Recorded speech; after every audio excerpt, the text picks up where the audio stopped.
আতিফ ইসলাম ঢাকা আইবে কনসার্টে গান গাইতে। পাকিস্তানের একজন তারকা শিল্পী, এত কষ্ট করিয়া তাড়াহুড়ো করিয়া বাবা ধানগুলান কাটলাম, নাড়াকুডো কাটলাম যে ইয়ে টাহা টোহা জমাইয়া গান শুনতে যাম, পারলাম ইয়ে ওয়াক গইতে পারলাম না, ধানও বেচতে পারলাম না, আর গানও শুনতে যাইতে পারলাম না। আসলে গরিবের দুঃখ দেখে কেডা। তবে তবে যে একটা কথা, সেটা হলো না যাইয়ে তো মনে হয় আমি আরো ভালো করছি। কিভাবে কিভাবে বলার, এটার যদি আমি বাঙালি বলতে যাই তাইলে আপনি দেখেন যে কি শুরু হয়েছে। এটা কনসার্ট করছে না জেনার আসর করছে। দুইটা ভিডিও দেখাবো, দুইটা ভিডিও এ পাশে চলবে, আমি রিয়াকশন দেব আর কথা বলবো।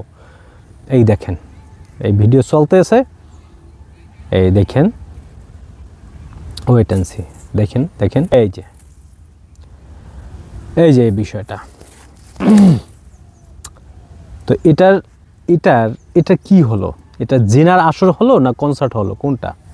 তার চেয়ে তো বরং গান বাদ দিয়ে আতিফ ইসলামের নামটা কেটে যে এখানে একটা জেনার আসর হবে, আপনারা সবাই আসবেন, জেনা করে আবার চলে যাবেন, সেটা দিলে ভালো হতো না? কি একটা অবস্থা দেখেন, অবাধে মেলামেশা, অবাধে চলাফেরা।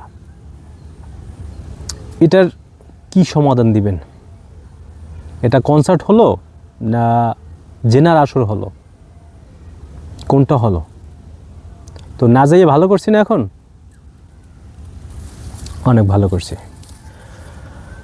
হ্যাঁ, সে বরং এই ধান কাটিয়ে তারপর নাড়া কাটবো, নাড়া কাটিয়ে টাহাটো হলো এই যে সারছি না আছে, চল মনে হয় মাহফিল হয়, এনে যাবো মানে যাই কাম করি, কাম করলে কাম হইবে, কনসার্ট দেখলে কাম হইবে। জেনার আসর খুলে লইছে, আবার বলে কনসার্ট, আবার কয় অনেক মানুষ দেই লেহালেহি করে কি যে আতিফ ইসলাম যেহেতু মুসলিম তাহলে এই কনসার্ট হোনা জায়েজ আছে। তো এই হলো কনসার্টের অবস্থা।